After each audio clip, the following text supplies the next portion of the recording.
नमस्कार, मैं हूं यश खुराना। स्वागत है आपका हरियाणा न्यूज के इस खास कार्यक्रम में। बॉर्डर पर महामंथन। जी हां, कृषि कानून वापसी के ऐलान के बाद भी किसान दिल्ली के बॉर्डर्स पर लगातार डटे हुए हैं। किसानों का कहना है कि जब तक उनकी मांगे पूरी नहीं की जाएंगी तब तक किसानों का आंदोलन जारी रहेगा। इसी कड़ी में आज संयुक्त किसान मोर्चे ने सिंघू बॉर्डर पर 9 सदस्यीय समिति की बैठक बुलाई है। बैठक लगातार चल रही है और इस बैठक में हरियाणा, राजस्थान, पंजाब सहित कई राज्यों के किसान संगठनों के प्रमुख नेता शामिल हैं। बताया जा रहा है कि बैठक में एमएसपी कानून समेत कई मांगों पर अंतिम रोड मैप बन सकता है। और लगातार इस बैठक पर हरियाणा न्यूज की भी नजर बनी हुई है। तुरंत सबसे पहले अपडेट आते ही तुरंत सबसे पहले आपको अवगत करवाया जाएगा। तो फिलहाल स्थिति आज इस मुहाने पर आकर खड़ी हो गई है कि तीनों कृषि कानूनों को रद्द करने का, निरस्त करने का सरकार ने फैसला तो ले लिया है कि शीतकालीन सत्र में संवैधानिक तरीके से इन तीनों कृषि कानूनों को वापस लिया जाएगा। लेकिन किसान फिलहाल अड़े हुए हैं, अपनी बातों पर अडिग है। उन्होंने कहा कि हमारी एकमात्र मांग ये नहीं थी कि तीनों कृषि कानूनों को रद्द किया जाए, हमारी मांग ये भी थी कि एमएसपी को सुनिश्चित करने वाला कानून भी लेकर आया जाए। तो एमएसपी को सुनिश्चित करने वाला सरकार कानून लेकर आएगी या फिर नहीं आएगी, कितनी अड़चने हैं, कितनी चुनौती है, ये तो बहस का विषय है। लेकिन यहां पर स्थिति फिलहाल आपको बताते हैं कि दिल्ली के सीमावर्ती इलाकों में बॉर्डर्स पर लगातार किसानों की संख्या बढ़ रही है। और संख्या इसलिए भी बढ़ रही है क्योंकि अब आंदोलन को किसी ना किसी तरीके से तेज करना है। और इस आंदोलन को किस तरीके से तेज किया जाना है, आंदोलन को किस तरीके से आगे लेकर जाना है, इन तमाम पहलुओं को लेकर चर्चा लगातार चल रही है। और चर्चा के बाद जो भी निष्कर्ष निकलकर सामने आएगा, जो इस बैठक के बाद फैसला लिया जाएगा, तुरंत सबसे पहले आपको हम अपडेट करेंगे। चलिए आपको बता दें कि हमारे साथ हमारे संवाददाता लाजपत जुड़ गए हैं ज्यादा जानकारी के साथ। लाजपत, फिलहाल अपडेट क्या है? जी बिल्कुल, बैठक शुरू होने वाली है। बैठक से पहले जो किसान नेता है उन्होंने कह दिया है कि 3 कृषि कानून वापसी जरूर लिए हैं। सरकार ने अभी तक लिखित रूप में नहीं दिया है। अभी बैठक जो जारी होगी उस बैठक के बाद ही कुछ निर्णय बताए जाएंगे। जी बात करें इस बैठक में कौन कौन से किसान नेता शामिल है? जी बिल्कुल, अभी तक जो तथ्थाबंदी है, जो 40 लोगों का ग्रुप है वो अभी बैठक में शामिल हो रहे हैं। लेकिन अभी तक राकेश टिकैत की जो जिम्मेवारी थी वो नहीं पहुंच पाए हैं, उसका अभी कारण का पता नहीं है। और राकेश टिकैत इस आंदोलन के सबसे बड़े तरजीह चेहरे हैं, लेकिन अभी वो दिखाई नहीं दे रहे हैं। क्या जानकारी मिल रही है, किस तरह का रोड मैप हो सकता है और किस तरीके से किसान आंदोलन को आगे लेकर जाया जाए, क्या जानकारी मिल पा रही है इस संबंध में? जी बिल्कुल, देखिए इसके बारे में अभी जो बैठक होगी उस बैठक में क्या निर्णय लिए जाएंगे ये आने वाला वक्त बताएगा। शाम को प्रेस कॉन्फ्रेंस में ही सारी बातें खुलकर आएंगी। अभी जो बैठक शुरू होने वाली है उस बैठक में क्या निर्णय होंगे वो आने वाला वक्त बताएगा। जी मतलब बाकायदा इसको लेकर प्रेस कॉन्फ्रेंस की जाएगी? जी, प्रेस कॉन्फ्रेंस की जाएगी, तभी आंदोलन के बारे में बताया जाएगा कि आखिर क्या रणनीति रहने वाली है। जी चले लाजपत, लगातार आप नजर बनाए रखिए, हम आपसे अपडेट लेते रहेंगे। तो बैठक में कई अहम मांगों पर मंथन हो सकता है। फिलहाल आपको बता दें कि किसान नेता प्रहलाद सिंह भारूखेड़ा हमारे साथ जुड़ गए हैं। प्रहलाद जी, सबसे पहले आपका बहुत बहुत स्वागत है हरियाणा न्यूज पर। जी नमस्कार सर। जी नमस्कार। प्रहलाद जी, कब तक ये लड़ाई जारी रहेगी? जब तक हमारी मांगे नहीं मान ली जाती तब तक। आज स्थिति ऐसी लग रही है कि हुकूमत को किसी ना किसी तरीके से झुकाना है। बिल्कुल, जब तक हमारी सारी मांगे नहीं मान लेंगी सरकार तब तक ये आंदोलन हमारा जारी रहेगा। अभी जो है एक एमएसपी इसके जो कानून जो है वो वापस की बात हुई है और आज कृषि मंत्री का एक बयान भी आया है जिसके अंदर हमारी पोल्यूशन को लेकर जो मांग थी उसके ऊपर भी आज कृषि मंत्री बोले हैं कि जो पराली के सवाल के ऊपर किसानों के ऊपर जो पर्चे मुकदमे बनाए जाएंगे वो नहीं बनाए जाएंगे, ये आज कृषि मंत्री ने कहा भी है। तो इसका है कि आंदोलन जो चल रहा है इसका दबाव सरकार के ऊपर लगातार बढ़ता जा रहा है और इससे सरकार जो है वो हमें पूर्ण उम्मीद है कि जल्दी सरकार हमारी बातें जो है वो मान लेगी और जितना जल्दी सरकार हमारी सारी बातें मान लेंगी उतना जल्दी किसान खुशी खुशी अपने घरों को लौट सकेगा।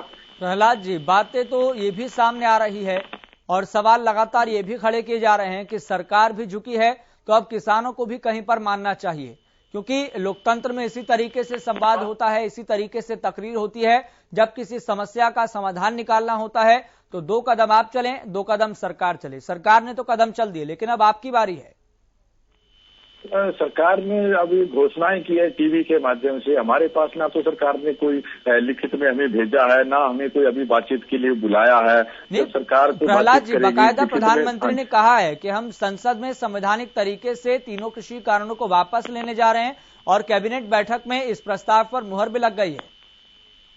ये 3 कानूनों की बात हुई है, वो प्रधानमंत्री जी ने घोषणा की थी और अभी ये संसद के अंदर है, वो करेंगे, कैबिनेट में उन्होंने पास भी कर दिया। लेकिन 3 कानूनों के अलावा तो हमारी एमएसपी की भी मांग है कि एमएसपी खरीद गारंटी कानून बनाया जाए। पोल्यूशन के सवाल है, जो इतने मुकदमे बना दिए गए हैं वो मुकदमे वापस लिए जाए। बिजली विधेयक है, उसकी बात है।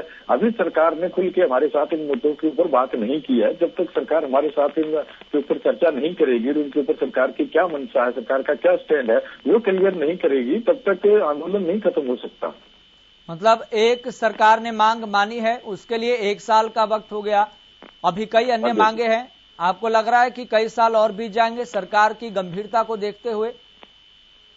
नहीं, अब तो हमें ये लग रहा है कि सरकार के ऊपर जो इस आंदोलन का बहुत बड़ा दबाव है, जो एक लगातार प्रचार पहले किया जा रहा था कि बाकी चाहे कुछ भी हो जाएगा, कानून वापस नहीं होंगे, जो बड़ी मांग हमारी थी वो जब सरकार ने मान लिया, सरकार झुक गई, तो ये तो हम मानते हैं कि छोटी मांगे हैं, ये भी सरकार मान लेगी। अब तो हाथी निकल गया है, पूंछ बची है, तो वो जल्दी हमें उम्मीद है कि आज भी कृषि मंत्री ने जिस तरीके से बोला है पराली वाले के मुद्दे के ऊपर कि उसमें किसानों के मुद्दे नहीं बनाए जाएंगे, तो कहीं ना कहीं सरकार जो है जिसमें दबाव में है और अभी इलेक्शन आने वाले हैं, यूपी के अंदर है, पंजाब के अंदर है, तो ये सरकार के लिए आंदोलन बहुत बड़ा सरदर्द बना हुआ है।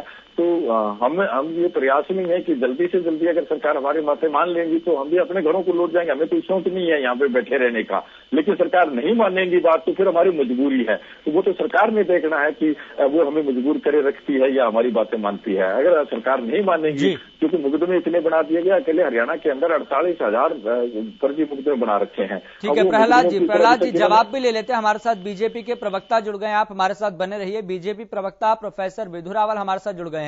प्रोफेसर साहब, सबसे पहले आपका बहुत बहुत स्वागत है हरियाणा न्यूज पर। जी, सुन पा रहे हैं आप मुझे? जी, आपकी आवाज आ रही है। प्रोफेसर साहब, सवाल यहाँ पर यह बना हुआ है और लगातार हमारे साथ किसान नेता प्रहलाद सिंह भी जुड़े हुए हैं। उनका ये कहना है कि अब तो हाथी निकल गया है, पूंछ रह गई है, लेकिन इस पूंछ को निकालने के लिए सरकार फिर इतनी सिरदर्दी क्यों ले रही है? एमएसपी कानून बनना चाहिए, लगातार ये मांग की जा रही है, अन्य मांगे भी हैं, तो ऐसे में सिरदर्दी कहां पर है? ये गणित समझाएंगे। एमएसपी कानून बने, किसान तो ये कह रहे हैं, लेकिन सरकार के लिए कितनी बड़ी सिरदर्दी है?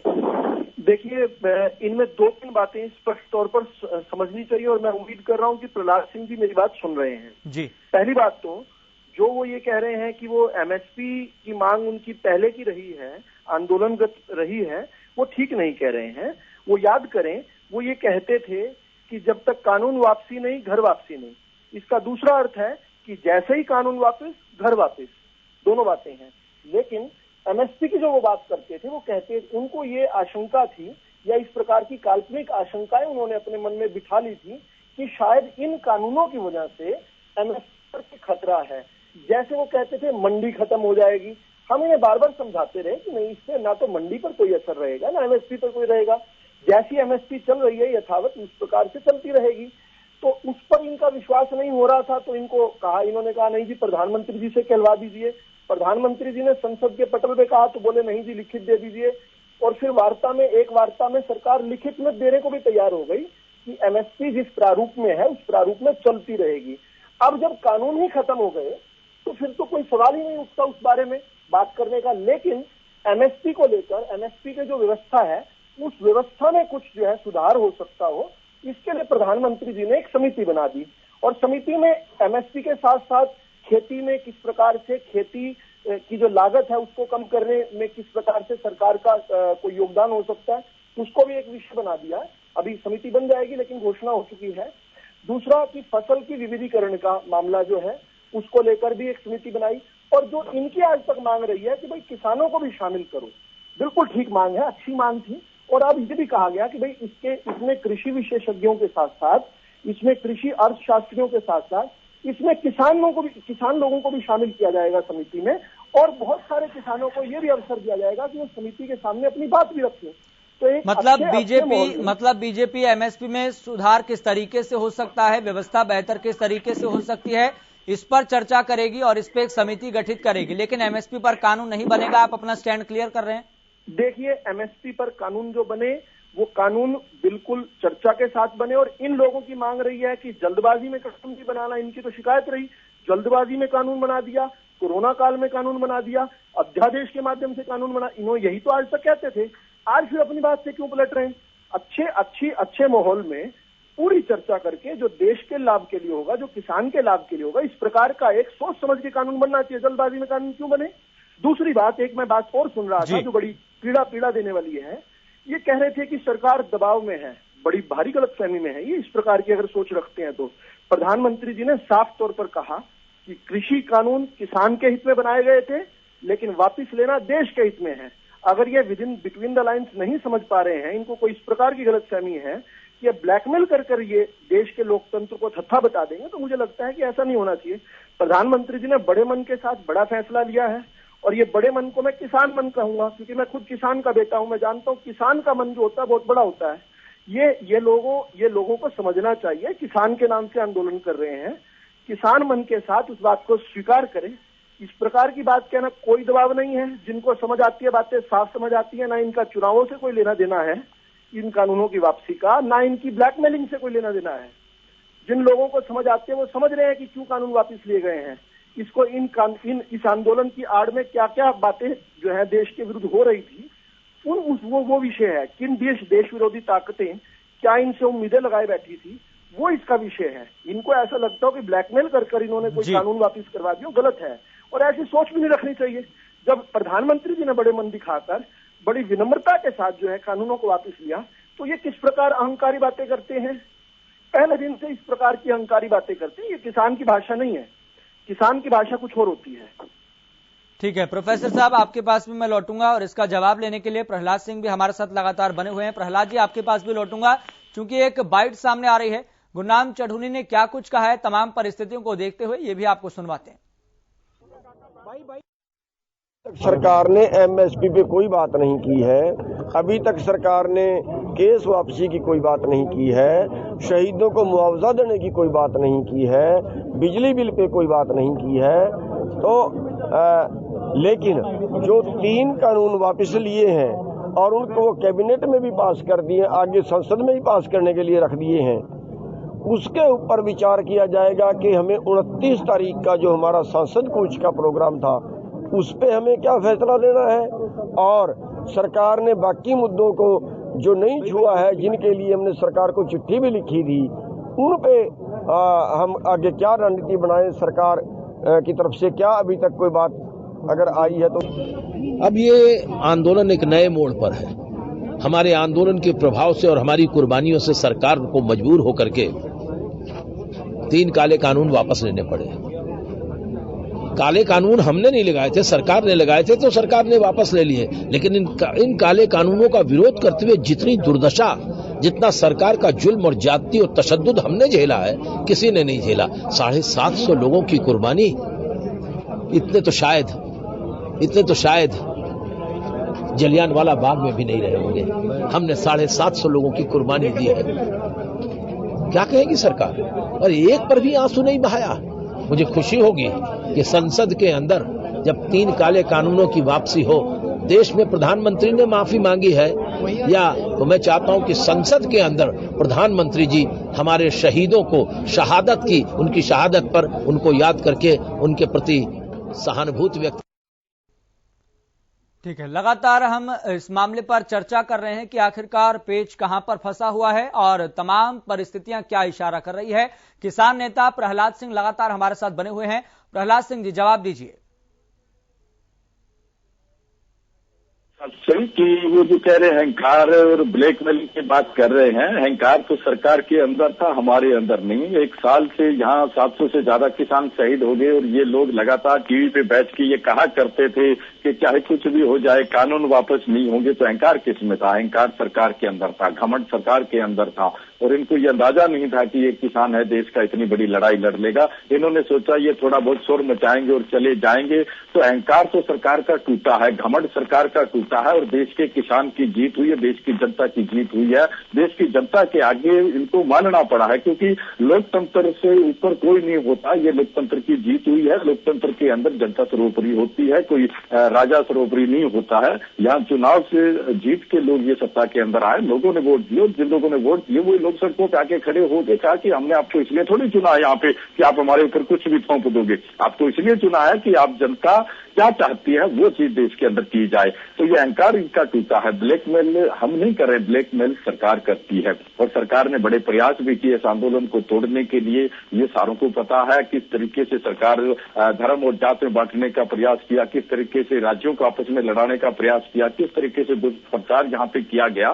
तो सारी चीजों के बावजूद देश की जनता के सामने ये लोग जो है नंगे हुए और इनकी स्पष्ट पता चल गया जनता को कि ये लोग सिर्फ वोट की राजनीति करते हैं और आपस के अंदर लोगों को लड़वाने का ये काम करते हैं जात और धर्म के अंदर। ये लगातार इन लोगों ने काम करते रहे, लेकिन देश के लोग इनकी सारी बातों को समझ गए और 1 साल से लगातार यहाँ पर जो बैठे हैं ये कोई छोटी बात नहीं। अपना घर बार छोड़ के किस लिए बैठे थे कि ये देश दोबारा से गुलाम होने जा रहा, इस देश को बचाने के लिए यहाँ पर बैठे हैं। तो ये तो सरकार जनता के दबाव के आगे झुकी। अगर इन पर दबाव और चीजें ना होती तो ये तो कहाँ मानने वाले थे। ये तो अगर इतना इनके अंदर था, बड़ा दिल था, तो जिस दिन 26 नवंबर को पहले हम कुछ किया था, यहाँ पे इतने लोग आए थे, तो ये इनका बड़ा ही दिल था, तो उसी दिन मान लेते। 48,000 लोगों के हमारे मुकदमे दर्ज कर दिए, ये इनका बड़ा दिल है। हमारे रास्ते रोक दिए गए थे, सड़कें खोद दी गई थी, कंडीलें तारें लगा दी गई थी, लोगों को जेलों में डाल दिया गया था, ये बड़ा दिल है इनका। हमारे ऊपर वाटर कैनन चलाए गए, हमारे ऊपर लाठियां चलाई गई, हमारे ऊपर गाड़ियां चढ़ाई गई, ये बड़ा दिल है इनका। बड़ा दिल कुछ नहीं है इनका, तो बड़ा दिल तो जनता के दबाव की वजह से हुआ। और दूसरा जो चुनाव आ रहा है यूपी के अंदर है, पंजाब के अंदर है, ये भी इनके लिए एक बहुत बड़ी मुसीबत बन गई थी कि अब तो लोग वोट भी आपको नहीं मानेंगे। प्रहलाद जी, लेकिन एमएसपी को लेकर जो बात लगातार रखी जा रही है, सरकार भी लगातार ये कह रहे हैं कि एमएसपी है, एमएसपी थी और एमएसपी रहेगी। और हरियाणा में चाहे पंजाब की बात हो चाहे हरियाणा की बात हो, बड़ी संख्या में किसानों को एमएसपी का फायदा होता है। सरकार लगातार कह रही है कि उनके अकाउंट्स में कई लाखों करोड़ों पहुंच चुके हैं। तो ऐसे में दिक्कत फिर कहां आ रही है? ये जो सवाल है एमएसपी का, वो हरियाणा पंजाब का नहीं है, सवाल एमएसपी का है पूरे देश का। आप बिहार के अंदर देखोगे एमएसपी जो है धान के ऊपर 1800 रुपए, लेकिन धान वहां 900 बिकता है, तो वहां किसान को एमएसपी क्यों नहीं मिलनी चाहिए? ये तमाम जो फसल पैदा करते हैं किसान, उन सब किसानों की फसल की खरीद की गारंटी सरकार की होनी चाहिए। और हर राज्य के अंदर जो एमएसपी सरकार लोगों को मिलनी चाहिए, जो मेहनत करता है दिन रात है, तो उसके ऊपर बात क्यों नहीं होगी? ये हरियाणा पंजाब का नहीं, ये आंदोलन देश का आंदोलन था और पूरे देश के लोग इस आंदोलन के अंदर जुटे हुए थे। तो अभी जो काले कानून जो है उनको प्रहलाद जी, इस बात को भी समझना होगा ना। सरकार ये कह रही है कि हमें जितनी आवश्यकता है उतनी फसल हम एमएसपी पर खरीदते हैं, बोझ लेते हैं लाखों करोड़ों का। सरकार कह रही है कि जितनी आवश्यकता है उतनी हम फसल खरीदते हैं। यही तो गड़बड़ है ना, यही तो गड़बड़ है कि सरकार कहती है हमें जरूरत नहीं है तो हम नहीं खरीदेंगे, तो फिर किसान कहाँ जाएगा जो पैदा कर रहा है, वो अपनी फसल कहाँ बेचेगा? ये सरकार की जिम्मेवारी बनती है कि देश का किसान मजदूर मेहनत करके जो अनाज पैदा करता है, उस अनाज का एक एक दाना खरीदने की सरकार की जिम्मेवारी है और सरकार इस जिम्मेवारी से भाग नहीं सकती है। इसीलिए तो एमएसपी की मांग कर रहे हैं कि इसका एक कानून बना दिया जाए। जवाब ले लेते हैं इसको लेकर थोड़ा और स्पष्टीकरण के साथ। प्रोफेसर साहब, सवाल यहां पर यही खड़ा हो रहा है कि ये बात हरियाणा पंजाब की नहीं है, जहां पर देश में सबसे ज्यादा मंडियां हैं, बेहतर व्यवस्था है, जहां पर सबसे ज्यादा किसानों को एमएसपी का फायदा मिलता है। आपकी ही सरकार में रिपोर्ट आई थी 2015 में शांता कुमार की, जिसमें बताया गया था कि 6% किसानों को एमएसपी का फायदा मिलता है।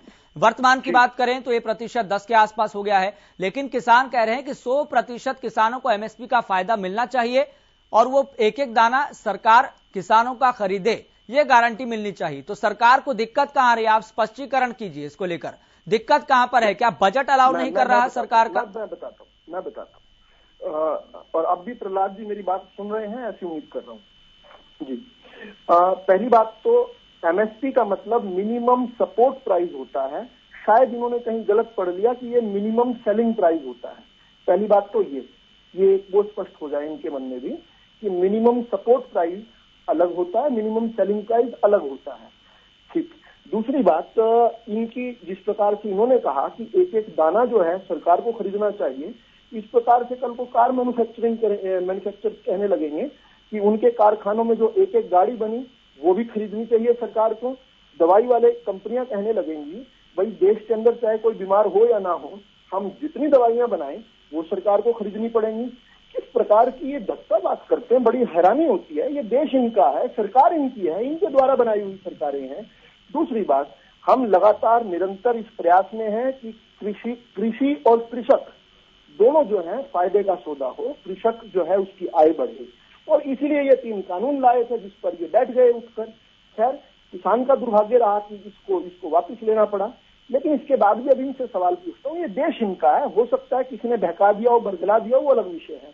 आज जो जीडीपी के अंदर कृषि का जो योगदान है वो 16.4% है, उसमें से 8% यानी कि उसमें से आधा जो है, यानी 8% जो है वो पशुपालन का है, और जो बचा 8.4% है उसमें से आधा जो है हॉर्टिकल्चर का है। तो यानी क्रॉप से तो मुश्किल से 4.4 आता है। ये कह रहे हैं कि 35 लाख करोड़ के बजट में से हम पर 17 लाख करोड़ की क्रॉप खरीद लो, और उसका जीडीपी में योगदान कितना है? वही बजट वाली बात आ गई प्रोफेसर साहब, बजट वाली बात आ गई। मैंने यही कहा कि बजट अलाउ नहीं कर रहा, लग रहा है वही बात है।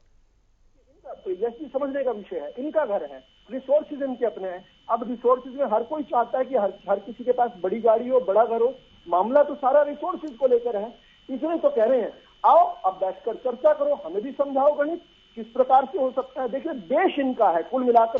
ठीक है प्रहलाद जी, आपने गणित समझा सारा क्या है। 35 लाख करोड़ का बजट है, अगर 17 लाख करोड़ रुपए एमएसपी के एवज में हम फसलें खरीदते रह जाएंगे तो फिर देश का क्या होगा। देश भी आपका है, देश के बारे में सोचना भी आपने है। जिस तरीके से अर्थव्यवस्था को सपोर्ट देने के लिए किसान लगातार आगे आते हैं, मेहनत करते हैं, तो इस गणित को तो समझना होगा ना। सरकार 2 कदम चली है, 2 कदम आपको भी चलना होगा, मानना होगा, समझौता करना होगा। प्रहलाद जी, एकदम स्पष्टीकरण है, एकदम स्पष्टीकरण है, मैं इसको मानता हूं, एकदम स्पष्टीकरण है, खुल के बताया प्रोफेसर साहब ने।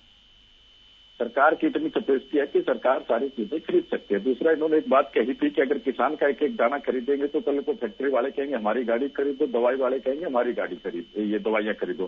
तो पहले तो इनको बता दो कि दवाइयों का जो है वो जीवन के लिए सबसे जरूरी चीज है, और इसलिए सरकार की जिम्मेवारी बनती है कि सरकार जो है वो दवाइयां हर आदमी तक उपलब्ध कराए। सरकार बनाते कि इसलिए अगर सरकार की ये जिम्मेवारी ना हो तो हमें सरकार चुनने क्या चीज है, कॉर्पोरेट का ही फिर अपने हिसाब से चलता रहेगा। दूसरा, जो गाड़ियों को रोड जो प्रॉफिट दिया जाता है, आप वो फसल के ऊपर प्रॉफिट दे दो, हम नहीं कहेंगे सरकार खरीदे, आप वो कर दो उतना, उसका दाम उतना कर दो जो आप गाड़ियों को और फैक्ट्री वालों को जो मुनाफा दे रखा है वो मुनाफा आप इसके ऊपर कर दो। आप देखोगे ये गाड़ी आज एक 60-70 हजार में तैयार होती है, वो 10 लाख रुपए में बिकती है, और किसान की फसल 5 हजार में तैयार होती है तो वो 4500 रुपए में बिकती है। ये फर्क है, इनको समझना पड़ेगा इन चीजों को। आप मुनाफा दीजिए, आप फिर देखिए उसके ऊपर कितना होता है। आप ये मुनाफा बराबर कर दीजिए कि देश के अंदर जो भी सामान बनेगा तो वो खेत में बने चाहे फैक्ट्री में बने, उस सामान के ऊपर इतना % जो मुनाफा से ज्यादा कोई नहीं ले सकता है, सबको बराबर कर दीजिए। आप देखिए फिर किस तरीके से देश एकदम उन्नति करता है। लेकिन आपने तो कॉर्पोरेट को एक तरफ दे दिया कि वो जितना मर्जी मुनाफा ले सकता है। 1 रुपए की गोली तैयार होती है वो आप 20 रुपए में बेच सकता है, लेकिन किसान अपना दाना 20 रुपए में उसको तो नहीं बिकता है।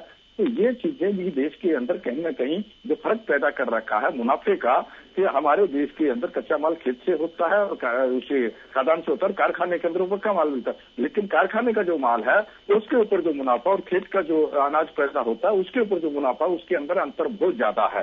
जब तक ये अंतर नहीं मिटेगा तब तक देश जो है वो खुशहाल नहीं हो सकता है। इसलिए जरूरत है कि देश के किसान जो अनाज पैदा करता है उसका एक एक दाना खरीदने की गारंटी की जाए, वरना कुछ लोगों से ले लेंगे, बाकी लोग कहाँ जाएंगे। ये तो दिक्कत आएगी। जब अनाज तो सारे पैदा कर रहे हैं, अब उसकी खरीद नहीं होगी। प्रहलाद जी, इस बात को आप ये समझिए कि अगर मानिए कि आगामी समय में सरकार के साथ अगर आपकी बैठक होती है, उसके अंदर कृषि अर्थशास्त्री होते हैं, कृषि वैज्ञानिक होते हैं, तो वहां पर भी इसी तरह का आंकड़ा आपके सामने रखा जाएगा कि देखिए बजट की ये स्थिति है, अगर हम सारी क्रॉप्स खरीदते हैं, फसल खरीदते हैं तो ये स्थिति है। अब आपको तय करना है कि आपने क्या फैसला लेना है, आंदोलन को इसी तरीके से जारी रखना है या फिर देश हित के बारे में सोचना है। ये आपकी आगामी स्थिति है, ये मैं आपसे अभी सवाल पूछ रहा हूं, आगामी स्थिति से पहले आपसे मैं ये सवाल पूछ रहा हूं। अभी हमारी बैठक चल रही है शिल्प मोर्चे की, और ये सारे जो आप बात करें इसी के ऊपर हमारी विस्तार से चर्चा हो रही है, क्योंकि बहुत सी चीजें होती है वो बातचीत करने से हल होती है। ऐसे नहीं होता कि बिना बातचीत के कोई चीजें हो जाए। हमने सरकार से अपनी डिमांड की है, हम क्या सरकार हमारे साथ बैठ के बातचीत तो करे। एमएसपी के ऊपर बात करें, उसके अंदर कोई रास्ता निकलेगा, हमको सुझाव देंगे कि इस तरीके से आप लोगों ने करना चाहिए, सरकार अपने सुझाव देगी तो वो कहीं ना कहीं कोई रास्ता निकल सकता है। ठीक है, जवाब ले लेते हैं। प्रोफेसर साहब, एक छोटा सवाल है, मैं चाहूंगा आप छोटे में ही जवाब दीजिए। खत किसानों ने लिखा था, पत्र किसानों ने लिखा था, अभी तक जवाब नहीं आया, बातचीत कब होगी? एक छोटे में बिल्कुल एकदम छोटे में। मैं सुन रहा था, इनकी बात भी सुन रहा था। ये कह रहे थे कि गाड़ी मैन्युफैक्चरिंग में बहुत मुनाफा होता है, दवाई बनाने में बहुत मैन्युफैक्चरिंग फायदा होता है, सुन रहा था। तो इनके जो दो बड़े नेता हैं, एक तो कमीशन एजेंट चढ़ूनी, जिनका बयान हमने अभी शो में भी सुना, वो जो है वो अपने आप को कमीशन एजेंट लिखते हैं जब वो चुनाव लड़ते हैं, वो खुद को किसान नहीं लिखते। दूसरी बात, राकेश टिकैत जी पहले 3 एकड़ के मालिक थे, आज 500 करोड़ के मालिक कुछ लोग बताते हैं एजेंसी। जरूर उन्होंने कार मैन्युफैक्चरिंग शुरू कर दी होगी, जरूर उन्होंने दवाइयां बनानी शुरू कर दी होंगी, या फिर इनकी बात मान लें कि भाई वो किसानी ही करते हैं तभी किसान नेता है, तो फिर ये दोनों बातें आपस में विरोधाभासी हो जाती हैं कि मुनाफे वाली बात नहीं। मुझे लगता है इनकी दूसरी वाली बात ठीक है, शायद दारू बेचने में ज्यादा मुनाफा होता होगा तभी वो 500 करोड़ के मालिक बन चुके हैं, ठेकेदारी में ज्यादा लाभ होता होगा, लेकिन फिर वो किसान नेता किस बात के हैं? और जब किसान नेता नहीं है तो उनकी जिद किस प्रकार की है? प्रोफेसर साहब, मुझे आपको माफी के साथ यहां पर रोकना होगा, क्योंकि कार्यक्रम का जो समय है वो अब आगे बढ़ने की इजाजत नहीं दे रहा है। इस पर लगातार चर्चा जारी रहेगी। प्रोफेसर साहब, बहुत बहुत शुक्रिया जुड़ने के लिए, भारतीय जनता पार्टी का पक्ष रखने के लिए। प्रहलाद जी, आपका भी बहुत बहुत शुक्रिया जुड़ने के लिए और बातचीत करने के लिए, अपना पक्ष रखने के लिए। देखना होगा फिलहाल इस जंग का, इस लड़ाई का नतीजा क्या निकलेगा, परिणाम क्या निकलेगा। अड़चनें बहुत सामने हैं, चुनौतियां सामने हैं, इन चुनौतियों के उस पार क्या हल है या नहीं है, निष्कर्ष है या फिर नहीं है, ये एक बड़ा सवाल फिलहाल बना हुआ है। फिलहाल मुझे दीजिए इजाजत, देखते रहिए हरियाणा न्यूज।